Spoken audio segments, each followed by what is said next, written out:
Mais Sakura, c'est Morgane et Rosalis. Salut. Aujourd'hui on fait un vendredi lecture shonen manga. Allons-y. On a donc à présenter 4 titres, du bon titre, des nouvelles séries qui démarrent. Il y en a 2 pour lesquelles j'ai un gros coup de cœur. Gros coup de cœur moi aussi. Alors on commence par la première lecture. Inuma à l'école des démons. Donc, au Japon, ça paraît chez Akita Shoten et c'est publié dans le Shukan Shonen Champion qu'on a acheté exprès parce que justement j'aimais beaucoup regarder l'adaptation animée de Inuma sur NHK iTélé et Morgan aussitôt acheté, aussitôt il l'a jeté. Parce que c'est un drôle de magazine où c'est hyper violent. Tu sais, c'est des shonen vraiment de baston, de sueur, de virilité. Et t'as un espèce d'ovni en plein milieu qui est Inuma, qui est hyper gentil, hyper rigolo. Pour moi, c'est Harry Potter transposé au monde des démons. Mais avec des démons gentils, quoi. Ouais, je pense que c'est une bonne définition, effectivement. Donc, Inuma, qui est un personnage qui est assez incroyable, qui a vécu dans la vie des hommes une vie difficile. Hein. Ses parents l'ont vendu, du coup, à un démon qui cherchait un petit-fils et qui l'inscrit justement à l'école des démons. On sent qu'il y a à la fois dans ce nouveau grand-père un peu gâteux, assez incroyable, des raisons pour lesquelles il est allé chercher Inuma pour jouer ce rôle-là. Mais c'est ça, il est hyper drôle.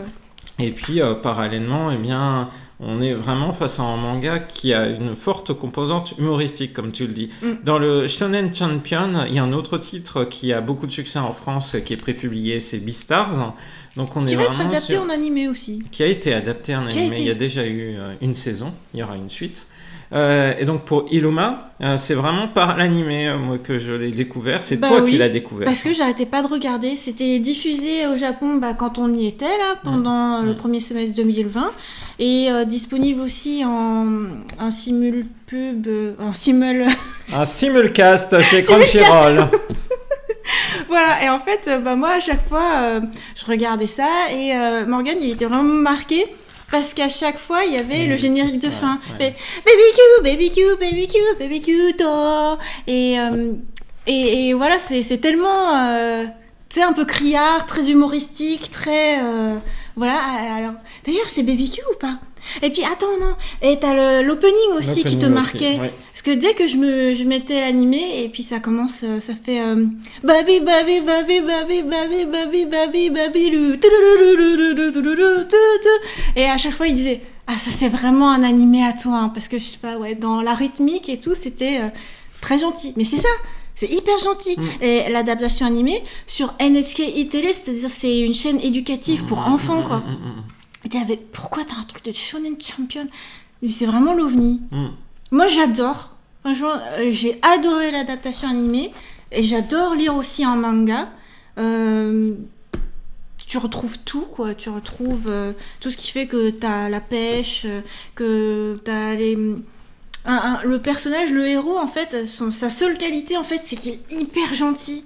Et rien que par ça, il arrive à changer d'autres démons qui pourraient très bien mal tourner, par exemple, mais qui, à son contact, évoluent en bien. Et lui, finalement, dans le monde des démons, il trouve beaucoup plus de bonheur que dans le monde humain. C'est marrant.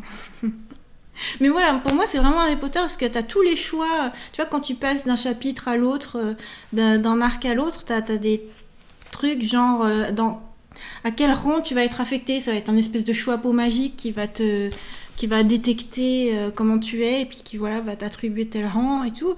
Moi, je trouve vraiment c'est ça, quoi. T'as un espèce de... Voilà, ce prof-là, c'est Rogue. C'est l'équivalent, tu vois, un peu... il se la joue méchant. Ouais, enfin... C'est trop bien. Ouais.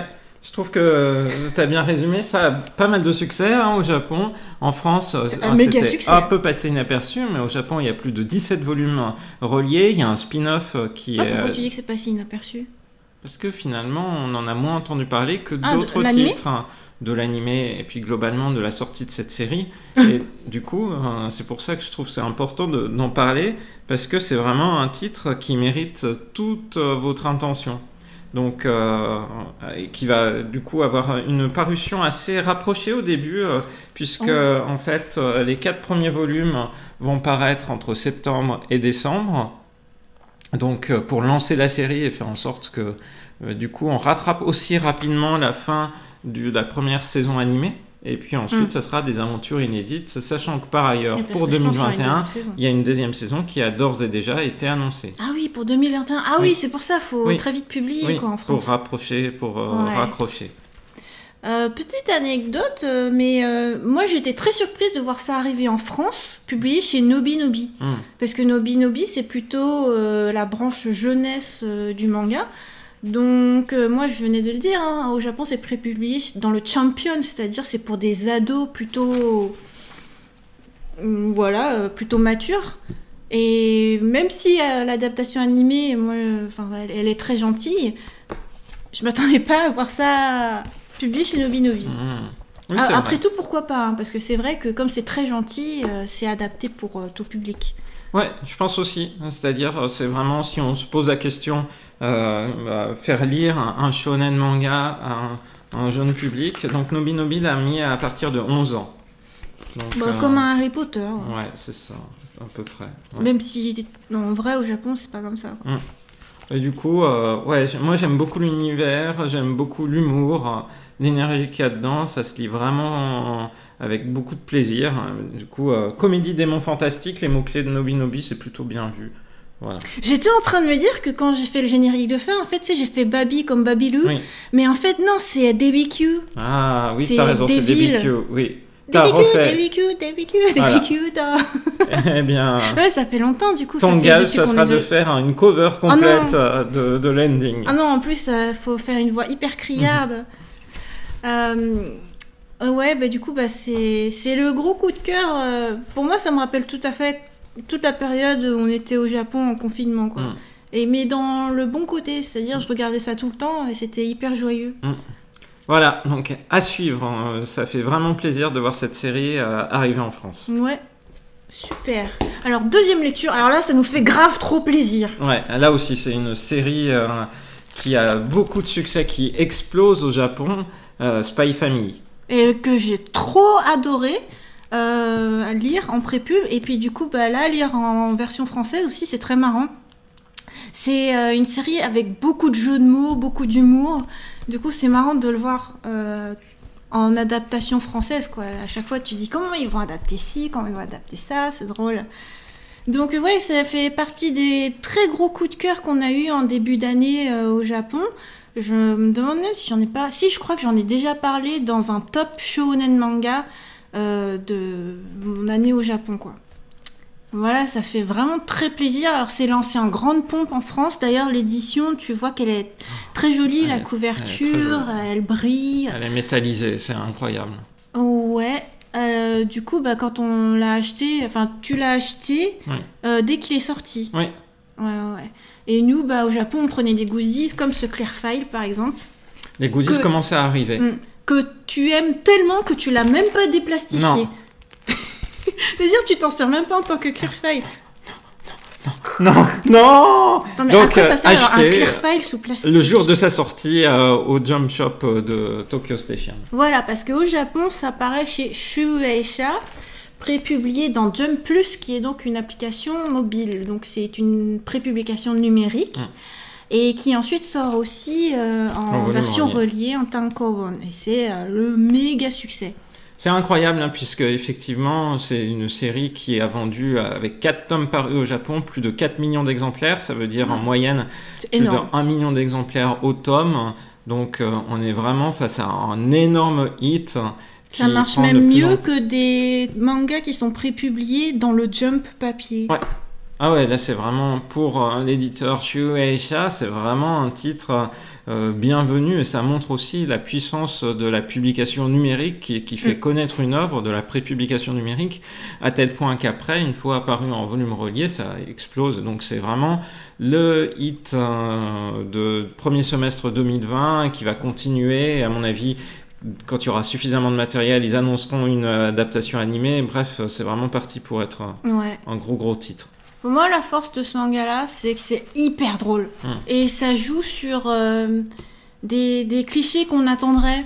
Genre, vu que c'est une famille espionne, tu te dis, voilà, on va être dans un genre d'Angleterre avec 007, un truc comme ça. Mais ça joue dessus, justement, parce que la petite enfant qui est adoptée dans la famille, son nom de code, c'est 007 au départ.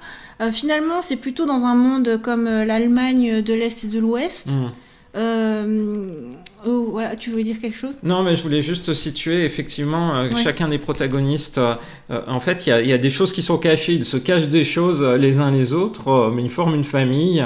Donc, la petite fille, elle a un super pouvoir. Elle lit dans les pensées des autres. Elle est télépathe. Le héros... Twilight, c'est le meilleur espion du monde. Mais lui, il ne sait pas qu'elle est télépathe, et de la même manière, il ne sait pas que la femme avec qui il s'engage en quelque sorte à former une famille pour résoudre la mission qu'il doit mener à bien dans le cadre de cette intrigue, eh bien, elle est tueuse à gages. Donc ça donne plein de quiproquos ultra bien menés. C'est vraiment très bien dessiné. Ah, ça c'est super bien dessiné. Des fois, tu as des scènes justement quand l'assassin se fait des gros shoots. T'as l'impression que t'as un énorme souffle épique. T'es là, c'est un vrai shonen. Et en même temps, toutes les scènes, par exemple, avec la petite enfant, elle est super mignonne. Tu vois que c'est du dessin numérique, mais vraiment hyper maîtrisé. C'est un très bon manga moderne. Ouais, dès que je l'avais commencé à lire en prépublication numérique, je t'avais dit, il faut absolument que tu le lises, c'est trop bien, c'est le prochain hit. C'est toi qui m'as amené à le lire. Du coup, ça fait extrêmement plaisir de le voir arriver si vite, eu égard à sa parution au Japon, puisque c'est une série qui a démarré en 2019. Ouais, franchement, c'est un manga, je trouve aucun défaut. Voilà. Donc, s'il faut démarrer un shonen manga en 2020, eh bien, démarrer Spy Family. Chez Kurokawa en France. Troisième lecture d'un auteur qui est bien renommé dans les pages du Weekly Shonen Magazine. Eh bien, c'est Koji Seo, qu'on connaît pour Suzuka, pour Fuuka, et qui arrive avec Hitman, les coulisses du manga. Et donc, ses précédents titres, c'était plutôt de la comédie romantique ecchi. Ça. En fait, j'en sais rien, moi, parce que j'ai pas lu ces titres. J'ai commencé par Hitman. C'est vrai? Il y a eu d'autres trucs plus ecchi. Par exemple, Domestic Nakanojo, pour moi, est clairement plus ecchi que ce qu'il fait. D'accord. C'est les couvertures alors qui sont trompeuses. Oui, et puis certains partenariats avec l'idée, vous pouvez avoir un bonus spécial, vous verrez les filles dénudées.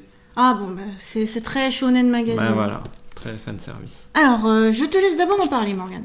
Bon, eh bien, ça se place, c'est un peu le Bakuman du Weekly Shonen Magazine. On va découvrir pour le Shonen Magazine, c'est vraiment un magazine de prépublication phare au Japon. Il a démarré 10 ans avant le Weekly Shonen Jump.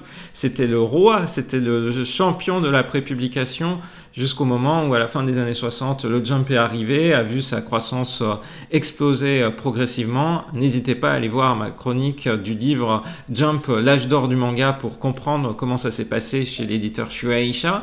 Et Weekly Shonen Magazine est un peu moins connu maintenant en France parce que tout le monde parle que du Jump, du Weekly Shonen Jump, mais c'est vraiment un magazine phare dans lequel ont été prépubliées des œuvres telles que Fairy Tail, du coup Domestic Nakanojo, Seven Deadly Sins, donc magazine qui est là depuis longtemps. Donc ici, on va découvrir ce qui se passe dans les coulisses de ce magazine-là, dans le monde des éditeurs, puisque le héros, le protagoniste, est un jeune éditeur qui veut arriver à faire sa place et à, on va dire, trouver les nouveaux succès.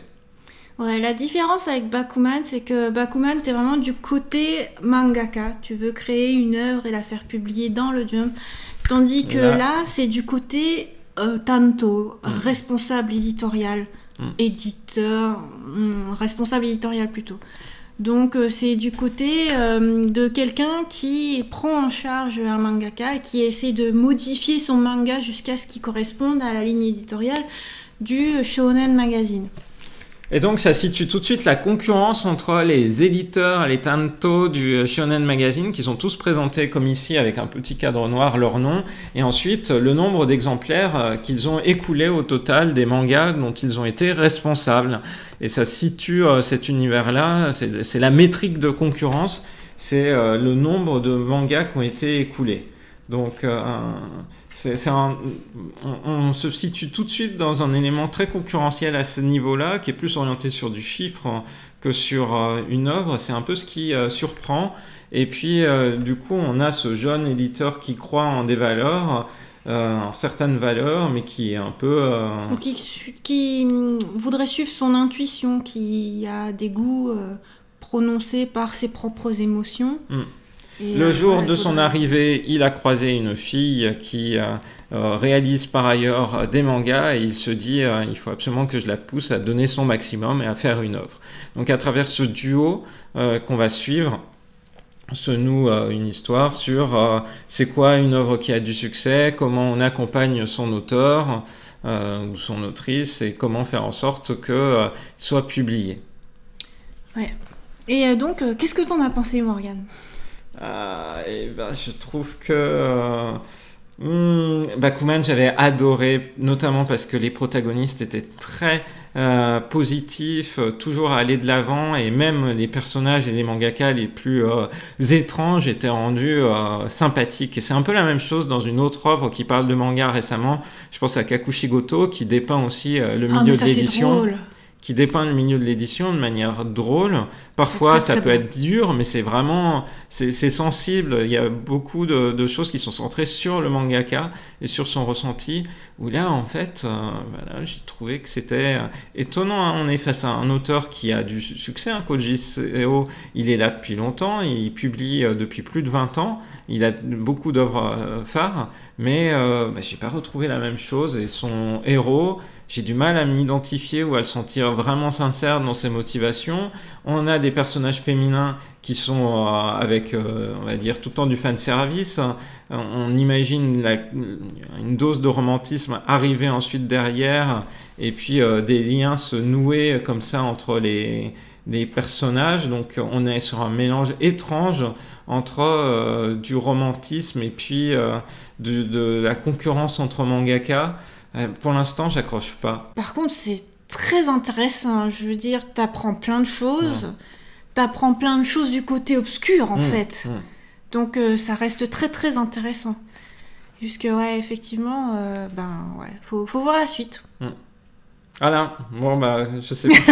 je testerai le tome 2 et puis je te dirai si tu peux le lire ou pas. Quoi qu'il arrive, il y a toujours des titres pour lesquels la première mise en... Comment dire, la première mise en contexte peut être un peu trop brutale, et après, par contre, ça devient super bien. Donc voilà, il faut voir. Très bien, quatrième lecture.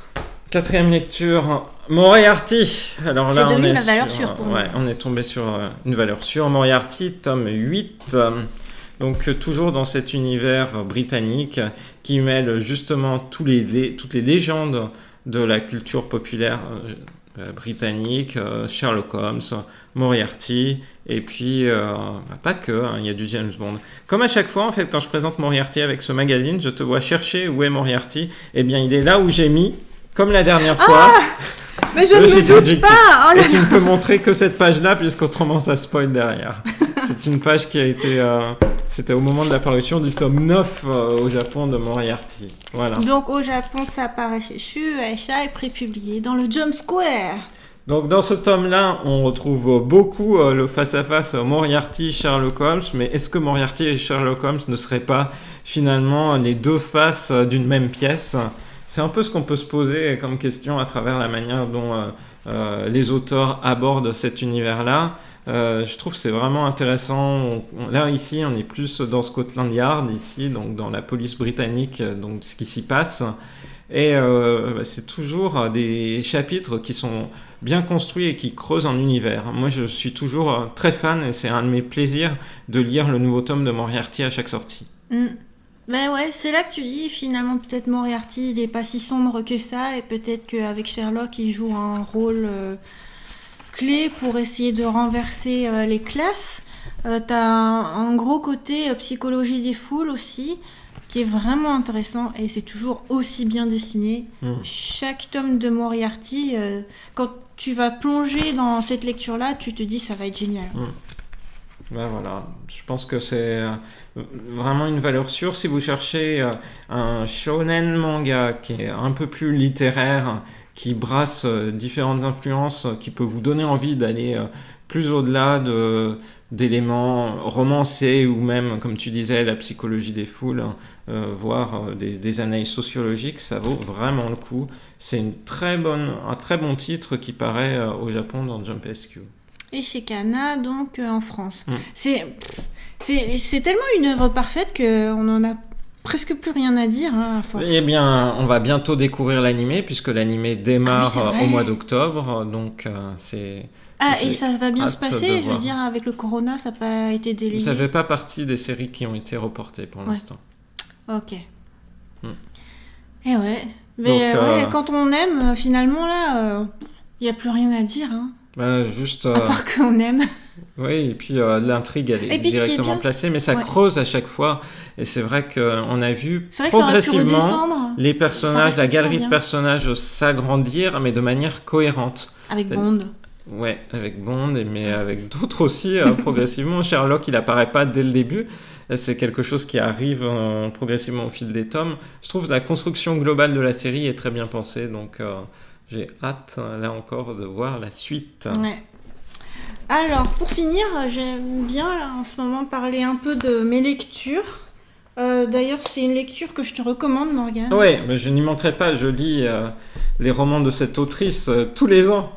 Donc, qui dit rentrée littéraire, dit un nouveau roman d'Amélie Nothomb, que j'aime toujours particulièrement. Et avec Les Aérostats, t'as du pur Amélie Nothomb. Et là, dans cette œuvre-là, tu parcours plusieurs œuvres des grands classiques littéraires que l'auteur aime particulièrement. Et en fait, ce qui est drôle, c'est que je pense que je suis depuis tellement d'années Amélie Nothomb que j'aurais pu fermer les yeux, arrêter de lire. Je savais quels allaient être les romans cités. Je savais que ça allait être l'Iliade, Le Rouge et le Noir, La Princesse de Clèves. Je le savais, quoi. En parcourant les pages, je suis sûre qu'il va y avoir La Princesse de Clèves. Et ça n'a pas manqué. Et ce qui est intéressant, c'est que, du coup, c'est comme si elle faisait des chroniques en même temps, de deux points de vue différents. Genre, La Princesse de Clèves, alors il y a ceci, il y a ça. Ah non, moi, ce que je pense, c'est ça et ça. Donc, t'as l'impression, c'est un peu nous deux en train de faire des chroniques, quoi. Mais voilà, ça te donne envie de te replonger dans ses œuvres.